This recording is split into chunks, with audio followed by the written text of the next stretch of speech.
Увидим се позже. Завтра, как обычно. Харибол. Спасибо за общение. All right.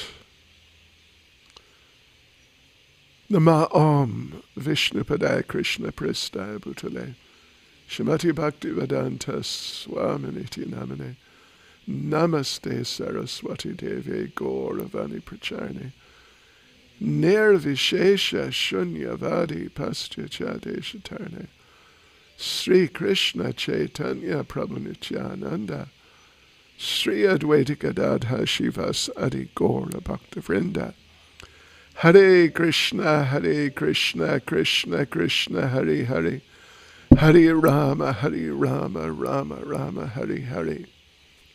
Vanchakapatarubhyas cha kripas sindhubhya eva cha patitanam pavanebhyo vaishnavebhyo namo namaha. So where are we up to? Hawaii, May the 6th, 1972, right? During Prabhupada's week-long stay in Honolulu, he installed the 5 deities of the Panchatattva. Boy, Prabhupada's installing so many deities. It's amazing. Everywhere. And these places, they're really not developed spiritually. Lord Chaitanya, Lord Nityananda, Sri Advaita, Sri Gadadhar, and Sri Srivas. He also lectured on yoga at a local yoga meditation center. So, it is permissible to do some programs with yoga groups. Anyway, yeah. During his morning walks on the beach, he spoke about the fallacies of Darwinism. Waikiki Beach, he commented, was not as beautiful as Juhu. Nandakumar. At that time, all the devotees in Hawaii were wearing sleeveless t-shirts and bright colors, and they had really big seekers hanging down very long. Prabhupada said, Gaudiya Vaishnav Shika is 1.5 inches across, no bigger. Bigger shikas means another sampradaya. I better be careful, hadn't I? Measure it. But I was instructed never to cut my sika. Anyway, okay. And they have to be knotted. Well, yes, okay.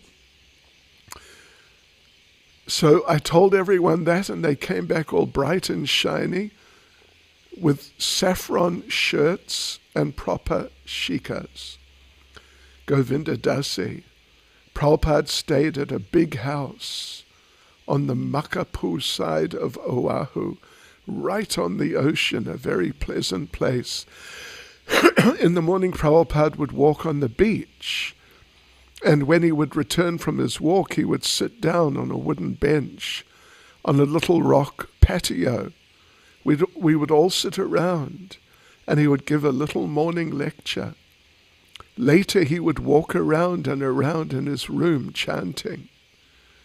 One evening, I went in while he was chanting, and he said, 16 rounds finished today? And I said, this is interesting. Listen to this. This is really interesting. Yes, Srila Prabhupada, I'm on my 16th round now. You got that right. That's interesting. Okay. He said, that is good. Prabhupada was also thinking a lot about his Bombay center, and he asked me to do an architectural rendering of his idea for the Bombay buildings. Fortunately, an architect friend drew it up very nicely, and Prabhupada was pleased with it. Prabhupada had received a letter from a French disciple Mandakini Devi Dasi, who was going to join a Russian boy in the Soviet Union. She was going there to marry him and assist him in propagating Krishna consciousness. When Prabhupada read this letter, he smiled in ecstasy. The thought of the Krishna consciousness movement increasing in Russia gave him great joy. Well, you know, Mother Mandakini, I don't know if she's been here. Well, she lived here for a while when we were building the temple. Yeah. She lived here, I don't know actually, a year or two or something. And I know her very well. And you know where she is right now? She's in Russia, preaching. The marriage didn't work out, and the husband passed away a few years ago, but he was the original Russian devotee, Ananta Shanti. We read about him, those of you who have been following it. Shamsunda met him, and the son of one of the diplomats from the Indian embassy in the street. Shamsunda was just walking around in a dhoti and kurta trying to get fruit or vegetables, and he just bumped into these people, and the Russian boy understood a little English. Anyway, a translator appeared, and Prabhupada preached him, and he became a devotee, and he started the Krishna consciousness movement in Russia. But then he got caught by the KGB and tortured for about 4 years. It was very heavy, very heavy.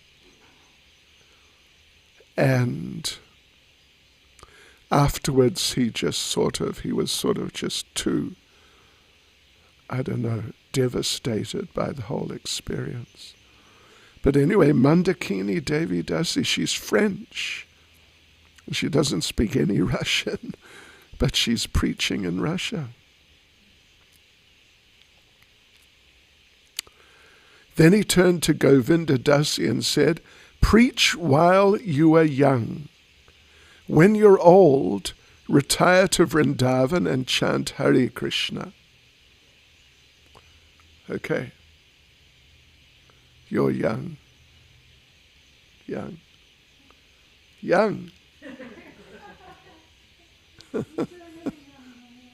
Huh? Eternally young. Young at heart. Anyway. Well, yeah. We should carry on. Prabhupada wanted to just carry on preaching anyway. Prabhupada said he wanted to die with his boots on, preaching, just like Arjuna on the battlefield. Yeah, he didn't retire. Therefore, these centers in India are being built, but you cannot retire unless you have preached sufficiently. The mind will agitate. If you have preached, you can retire and chant Hare Krishna. So preach as much as possible. And you know, if you preach and distribute books, you could say particularly distribute books, but both, then, you know what? Then you can do anything. You can do anything in the Krishna consciousness movement. It has such a deep impact on oneself. You can do anything. Although sometimes Prabhupada would spend only a day or even only a moment with an individual devotee, that brief association would leave a permanent inspiration. The devotees would realize that although Prabhupada had touched them and given them guidance in a way that made these that made these the most important moments in their lives, Prabhupada was also beyond the moment and the place that he shared with them, and was contemplating deeper issues and praying to Krishna with an intensity that they could not yet understand. Prabhupada received a letter in Hawaii from Giriraj that made him doubt his Bombay manager's abilities to deal with the clever Mr. N. Giriraj had reported matter-of-factly that he had just paid 7,500 rupees to Mr. N. And Prabhupada wrote back, "On what account is that paid?"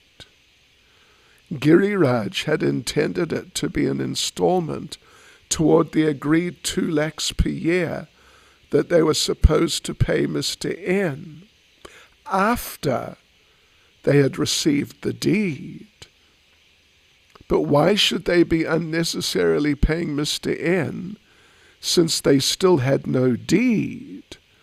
Prabhupada began to worry about his Hare Krishna land. Time and time again his thinking turned to Bombay, Vrindavan and Mayapur, but he did not talk much about the problems.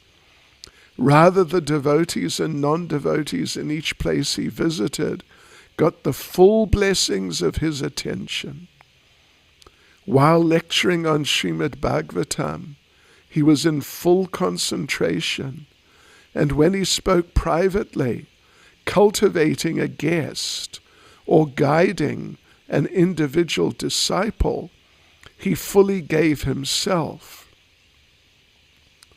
That he took responsibility for many persons and worldwide matters, and did it also graciously, always appearing before his devotees each morning on a walk or in the temple as fresh as a morning blooming lotus flower, was the expert nature of his devotional service to Krishna. He was open and simple, with a motive so pure that anyone could see it. And yet he was also grave beyond anyone's vision. He served Krishna simply. He served Krishna simply in each time and place, whether riding the hotel elevator with his 2 disciples in Hong Kong, or curiously noting the details of Japanese culture, or walking on the beach beneath a Hawaiian sky. I know some of you know, I don't know how many of you know, but anyway, now you will. I am from a surfing background, and Hawaii is one of the world capitals of surfing. It really is. And when Prabhupada was in Hawaii, where he is right now, he was at Waikiki, which was mentioned, which I've never been to Hawaii, but the beach apparently is actually very nice, and people surf there.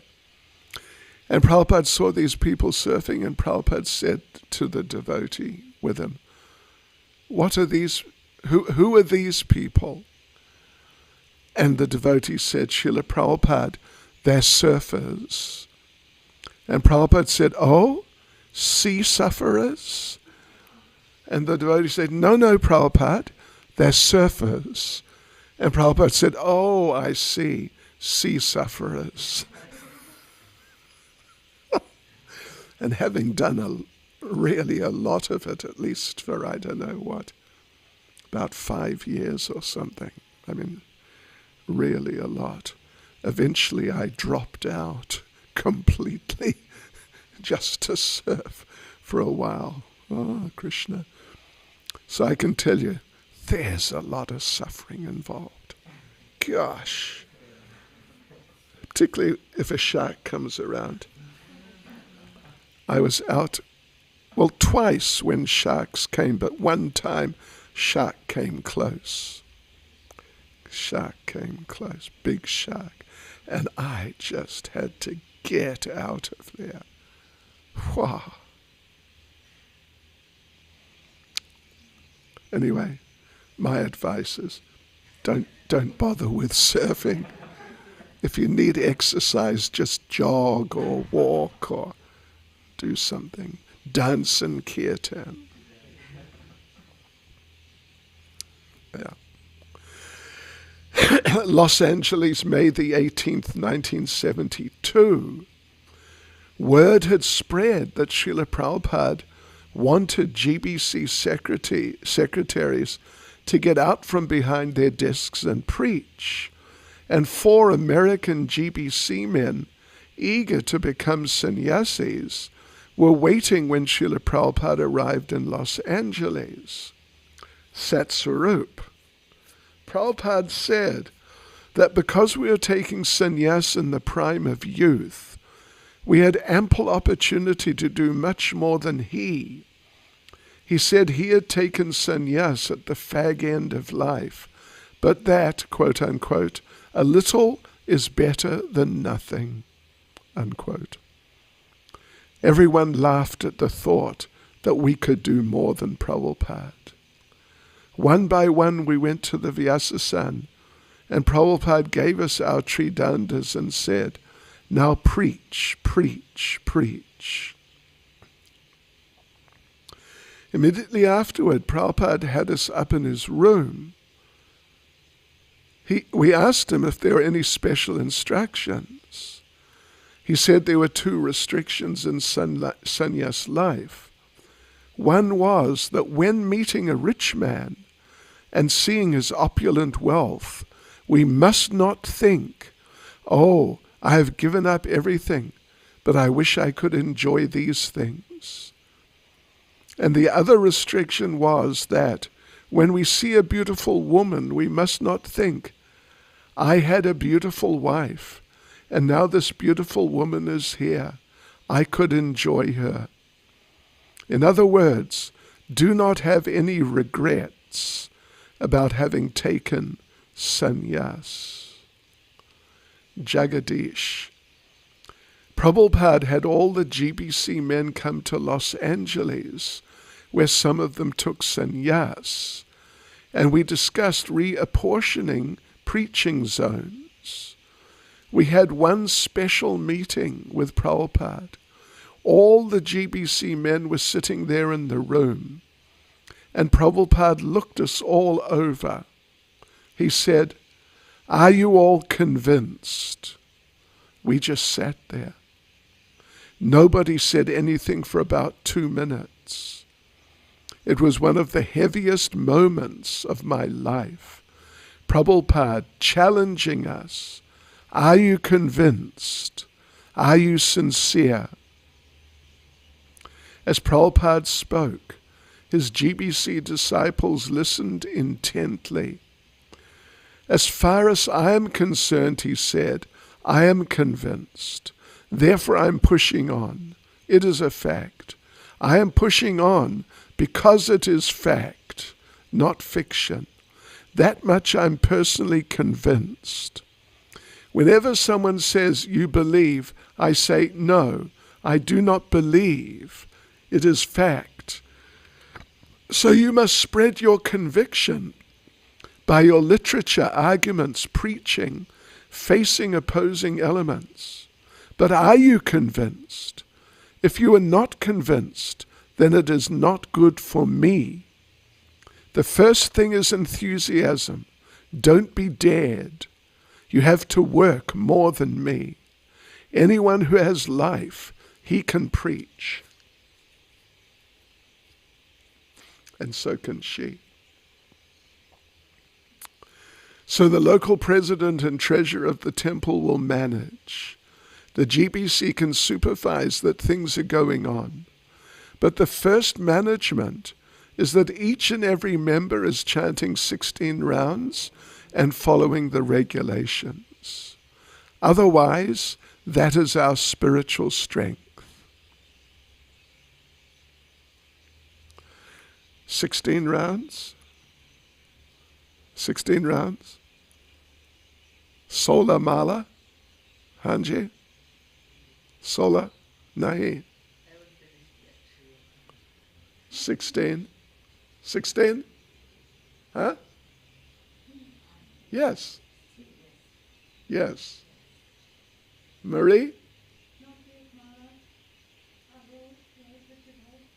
16? 16. Yes, I've done 16. I'll finish my 16th in a few when we finish.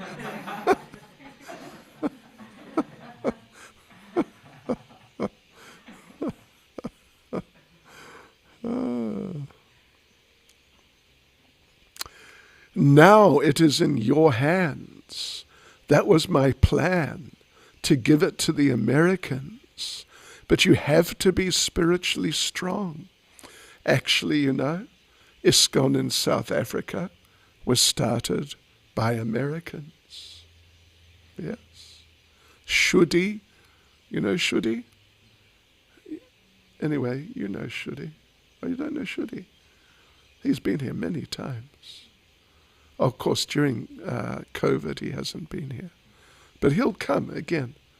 He was just about the first devotee in the country, him and one other. And I think Shuddhi was 18 and he came. Yeah, something like 18. And, it was heavy apartheid times. And they arrested him and took him to, I think, John Foster Square, is it? Is that the one? Up, in Joburg, yeah? And they took him to a window and said, would you like to jump out? And he said, well, he said, I don't know, but my mother is down there, because his mother was there. She'd come over from America. And she's a lawyer from Los Angeles, and I don't think she would appreciate it. Yeah, they got on his case like mad, like completely crazy. Up, like several floors. And then Pusta Krishna came, Swami, and he got things going more. And Parthasarathi Maharaj came. And in due course, he really got things going. So Americans started it, and of course, Parthasarathi Maharaj is British. Okay, so let's see.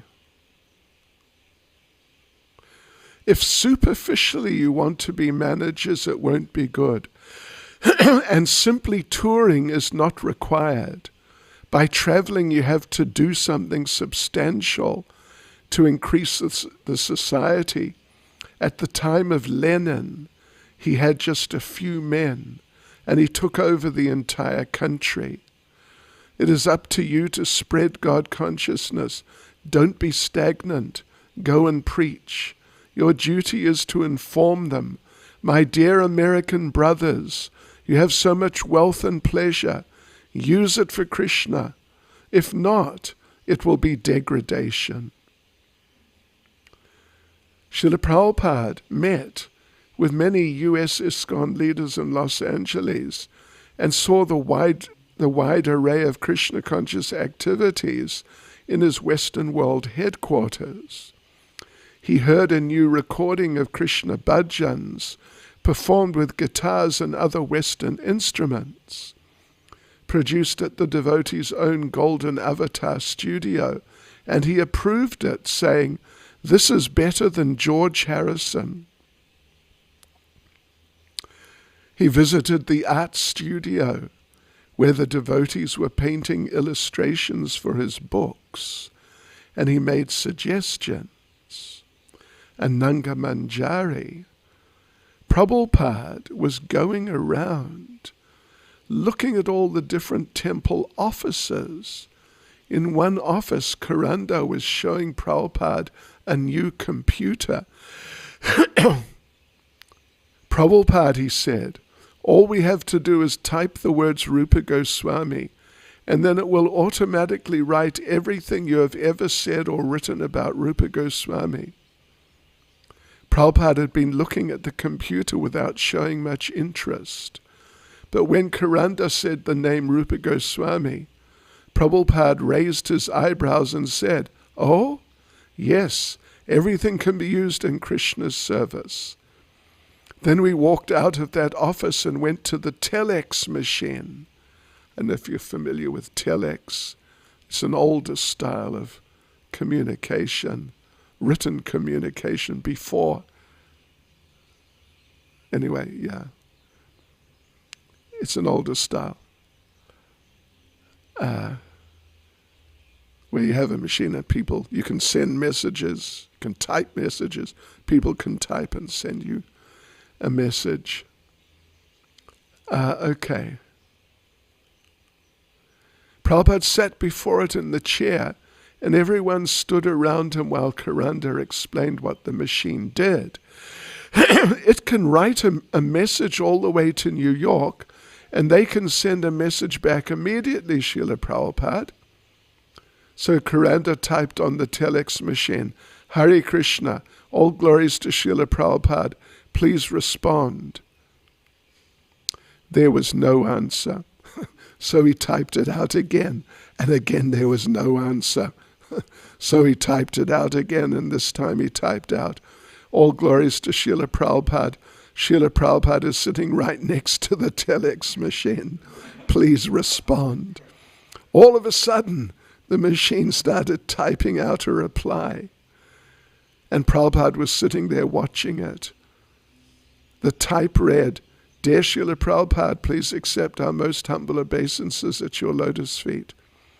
We'll be very eager to see your divine grace in 3 days in New York."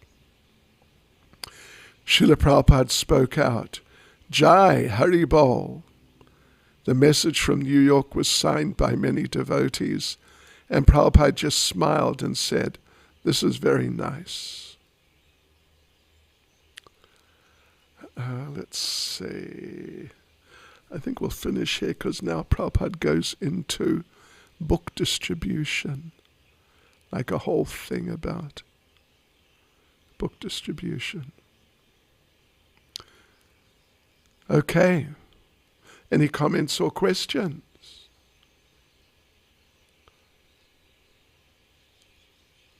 Hare Krishna. Srila Prabhupada ki jai.